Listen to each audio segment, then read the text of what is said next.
Greetings and welcome back, gentles and ladiesmen, to episode 6? Yeah, the last episode I edited was episode 4, and then episode 5 is the one we just did, so this should be 6. So welcome back to episode 6. We are going to continue to explore Al's penthouse apartment. Where, believe it or not, there's plenty of level we have not yet seen.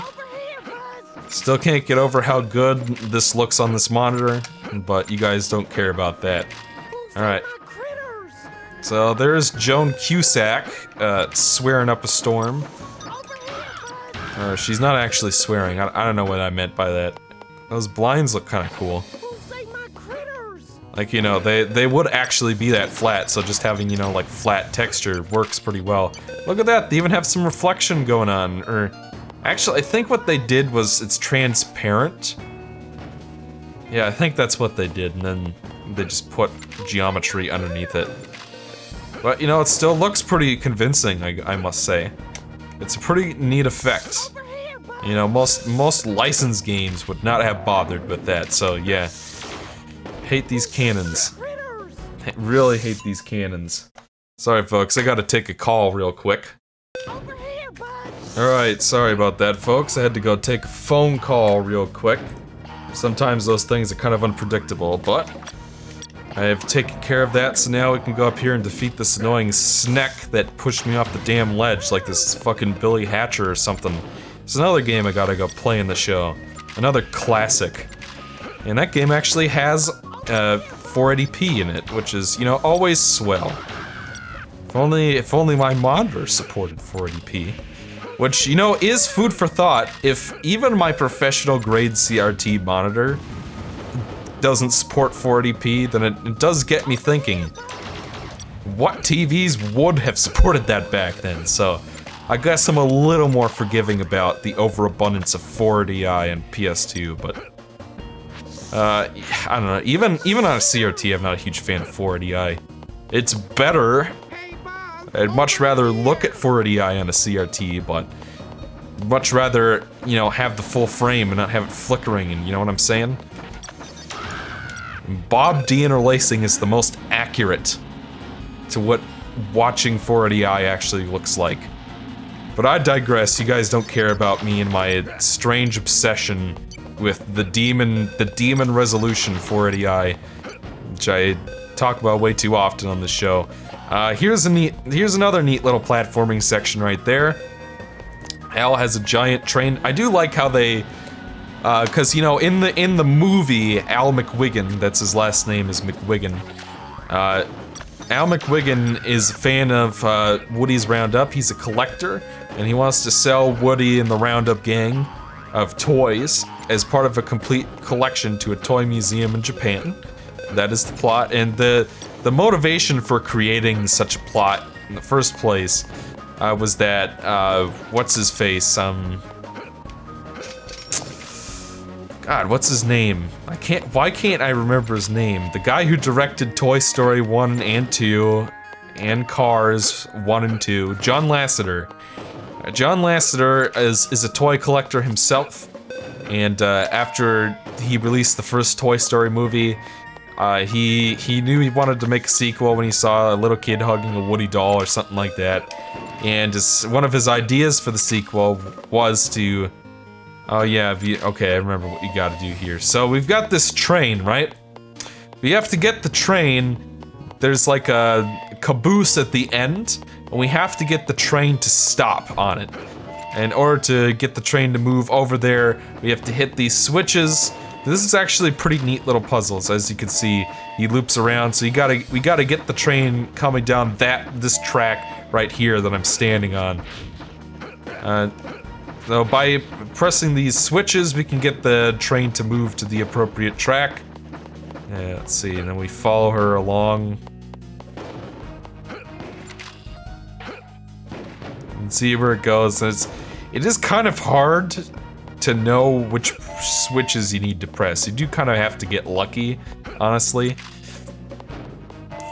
Because it's kind of hard to remember where the train's gonna be, you know, so...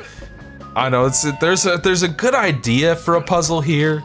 It's just not really realized all that well, honestly, in my opinion. As you can see, when you hit the switch, it'll change the track that the train will go to, so you've got to line it up so that it's on the far left when it's heading towards that caboose, or I don't know, whatever that thing is that would stop the train. He's gonna head over there and loop around, so we can get him to head back into the middle again. But like I said, interesting idea. I'm not sure if I like the execution all that much. Let's see, now he's gonna move back over to the middle, which is not what I wanted. Oh, alright, by complete coincidence, we've done it, ladies and gentlemen. I was not expecting that to work, but I'll take it. We have stopped the train. As you might have noticed that back on the other side of this giant, you know, and I do like these. This is a really creative idea for a stage, like a character who is obsessed with Woody's Roundup and cowboys and all that, has a lot of cowboy-themed decor in his apartment.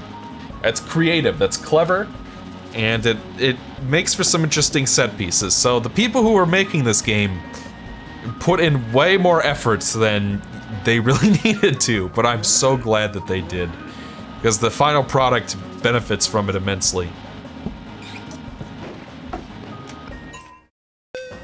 I had to reply to a textual message. I'm Mr. Popular all of a sudden, getting all this sorts of communications. One other thing I like about this monitor is that it actually has a 16:9 mode on it, where basically it letterboxes whatever you're playing to widescreen, which is useful. So if I'm playing a 480i game that's that I'm recording in widescreen, you know, then I could play it that way, which is a nice feature. But anyways, we have defeated this section of the stage. We have destroyed that cannon, so now we can finally move on. So we're actually gonna need this box again. I don't know why they couldn't have had a second box, but it just ends up meaning you gotta go back and grab it again, which is not my favorite thing. I'm not gonna lie. Yeah, but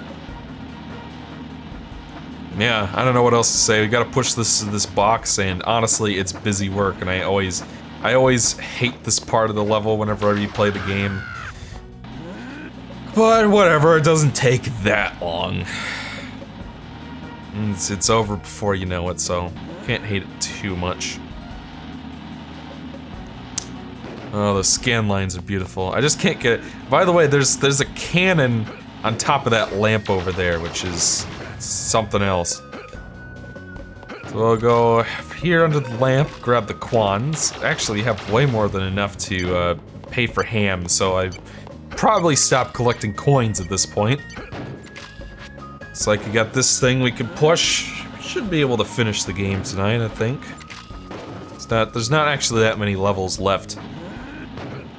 And there's a boss fight after this, and then a couple more platforming levels, and then the final boss. Then I guess we do have to go back to Al's Toy Barn, which I wouldn't have to do if I could just get everything in one go. But you know, you guys get the point. Climb up here. This room right here is probably the closest to one of the ones we actually see in the movie. Like that corner up there with the blinds there and the TV. Looks very much like the scene where Jessie is telling Woody about her backstory, so it's the only real recognizable thing I can find here.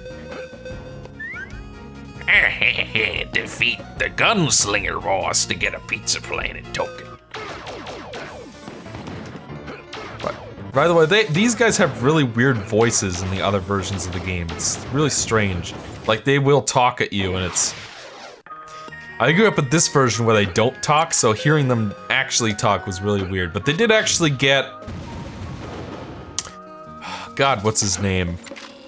The guy who plays Sideshow Bob. Should know his name. That's gonna bother Kelsey Grammer. They got Kelsey Grammer to contribute some lines to this game, so that's something I could appreciate, because Kelsey Grammer has a great voice. And in case you're curious, when we flooded the bathroom earlier about whether I think what happens is when you do flood the bathroom, the vent closes and you're not allowed to leave until you drain the water. Well, I might as well even show that off just because. And they are really picky about where you stomp that thing. Ah, that's the ticket. Here you go, Buzzy boy. Here you go, Buzz. Take this pizza planet token. I'll just keep on playing real quick. Oh no, I could totally leave. I wonder. That's got me all curious. Oh, it just drains before you can leave. Okay, well that's disappointing. We gotta go talk to Jessie and give her back her critters. We'll be done with that mission. I don't know, if I have any criticisms of Toy Story 2, I don't know, besides backtracking, obviously, then it does feel like they kind of had the same missions over and over again. They definitely do.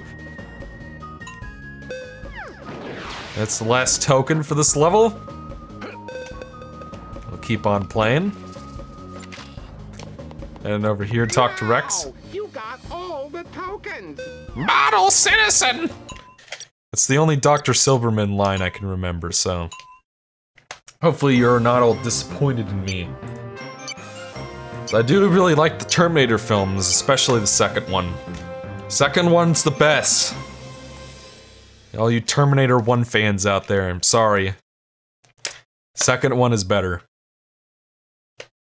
I honestly, the first one's fine, but it's nothing... I know, it feels so much more dated than the second one. The second one's got a lot of 90s, you know, stuff in it too, but it doesn't feel... The first one is so 80s. And that does honestly kind of distract me just a little bit. But, you know, regardless, the first one's fine. So we finished that, so now we're gonna head on to the most infamous boss fight in the PC version. And I do know that one commenter, a viewer of mine named Rashid, said that he had encountered the same issue in the PC version, so I know it's not just me. I know that my brother Eric found that too, but we're gonna fight Zurg. But before Buzz and the gang can pursue Al, they are confronted by Zurg. And this boss theme just sounded a little weird on N64, I'm not gonna lie. Not like this is... So yeah, that's how you beat the boss. You have to wait till he gets close and then use your spin attack on him, and he can fly. That never happened in the movie, by the way. And actually, I don't even think Zurg even... he was mentioned in Toy Story 1, but never, you know, actually shown. So this is probably the first time we'd ever be seeing him. So in the PC version, obviously you have to spin to attack him, but whenever you try to spin at him, he flies away, and so then you can't actually land a hit on him. And much like every other boss past the first one, this is another war of attrition. There's nothing clever about it, like the Toy Barn Encounter boss, or the Slime Time boss. You just spin him until he dies, and then that's it. Alright, boss defeated. I'm sorry, I just looks like... What on earth did Haydock send me? Oh. Oh. Looks like Haydock's just sent me on my Discord, he just sent me some Riku and Mickey fanfiction. Because he has an obsession with that. I have an obsession with So Riku, that shipping, and Haydox has an obsession with Miku, I guess, is what you'd call it. But regardless, we are done with Zurg, and so now we can go move on to the next stage, which might be my favorite level, I'm not sure though. I really do like the song that plays here. So now it's a race against time to go save Woody and the Roundup gang before they basically get flown to Japan. Al drives off in his car and the toys borrow a Pizza Planet truck to catch up. The chase is on. The toys make it into the luggage sorting area and search high and low for Woody and the Roundup gang.